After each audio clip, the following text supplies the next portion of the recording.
Hello प्यारे बच्चों। आज हम आए हैं एक और नई कहानी के साथ जिसका नाम है संगीतमय गधा द म्यूजिकल डंकी। ये कहानी एक गधे की है जिसका मालिक एक धोबी था। धोबी बहुत कंजूस था। इस वजह से वह गधे को ठीक से खाना नहीं देता था। खाना ना मिलने की वजह से वह गधा कमज़ोर पड़ गया। कई बार धोबी उसे दूसरी जगह भेज देता ताकि वह जाकर घास खा सके और धोबी का खाना बच जाए। एक दिन गधा खाने की तलाश में अपने घर से दूर जंगल की ओर चला गया। जंगल में चलते चलते उसके पास एक गीदड़ आया और उससे बोला, क्या बात है मेरे दोस्त, तुम इतने कमज़ोर क्यों लग रहे हो? क्या तुम्हें खाना नहीं मिलता? यह सुनकर गधा उदास हो गया और उदास होकर गीदड़ से बोला, मेरा जीवन बहुत दुखद है मेरे दोस्त। मेरा मालिक मुझे ठीक से खाना नहीं देता और इसी वजह से मैं कमज़ोर हो गया हूँ। वह मुझे यूं ही छोड़ देता है और देखो, आज भी उसने मुझे घास चरने के लिए छोड़ दिया। मैं चलते चलते यहाँ आ गया हूँ।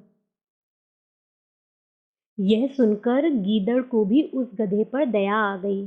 तब उसने गधे से कहा, तुम चिंता मत करो, मेरे पास पेट भरने का बहुत ही अच्छा इंतज़ाम है। यहाँ से कुछ ही दूर एक बाग है। उस बाग में स्वादिष्ट सब्जियाँ और फल हैं। वह सब्जियाँ और फल खाकर हम वापस से तंदुरुस्त हो सकते हैं। मैं तो वहीं जाकर अपना पेट भरता हूँ। उस बाग में जाने का एक छोटा सा रास्ता है। चलो आओ, मैं तुम्हें वहाँ लेकर जाता हूँ। गधे को गीदड़ की बात अच्छी लगी और उसे भूख भी लगी थी। इस वजह से वह गीदड़ के साथ बाग की ओर चला गया। चलते हुए दोनों बाग के नज़दीक पहुंच गए। फिर गीदड़ ने उससे कहा, अब इंतज़ार की घड़ी खत्म हो चुकी है मेरे दोस्त। आज तुम ऐसे स्वादिष्ट और लजीज फल सब्जियां खाओगे जिसे तुमने कभी नहीं खाया होगा।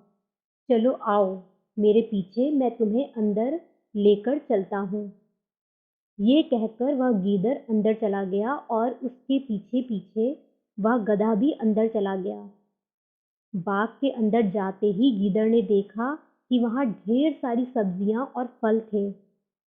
दोनों ने मिलकर पेट भर कर खाना खाया और फिर उसके बाद वहाँ से चले गए। अब वह गधा खुश था, इसीलिए गधे ने निर्णय किया कि वह वापस घर नहीं जाएगा और अपने दोस्त के साथ यहीं रहेगा।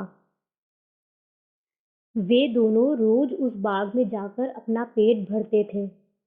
दोनों का जीवन अच्छा चल रहा था और गधा तंदुरुस्त हो चुका था। एक दिन दोनों गीदड़ और गधा बाग में गए। वहां गधे ने जमकर फल और सब्जियां खाईं। उसका पेट इतना ज़्यादा भर गया था कि वह अपने होश खो बैठा था।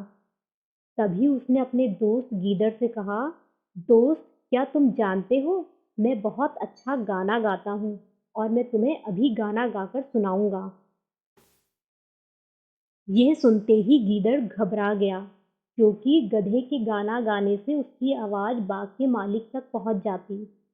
ऐसे में बाग का मालिक दोनों को पकड़ने और पीटने वहां आ जाता।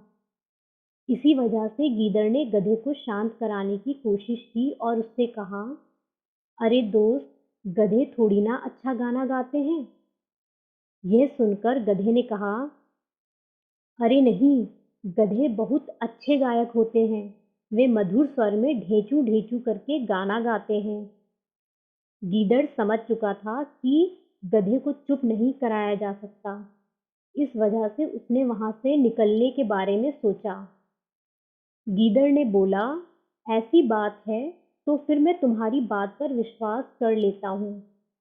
मुझे तो लगता है कि तुम बहुत अच्छे गायक हो।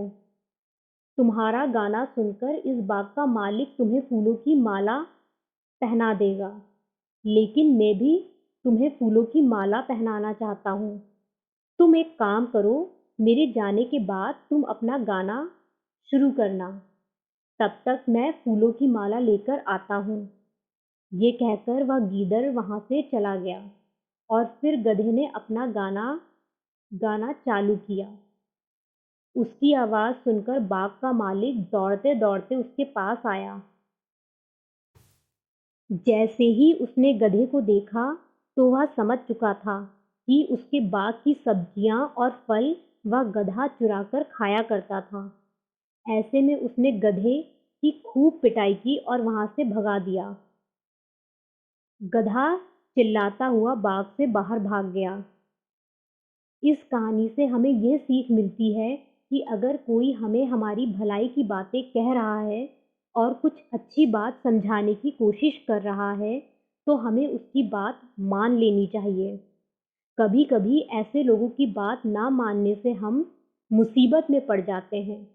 इस कहानी में भी गीदड़ ने गधे को अच्छे से समझाया, लेकिन गधे ने गीदड़ की बात नहीं मानी और वह पकड़ा गया और उसकी खूब पिटाई भी हुई।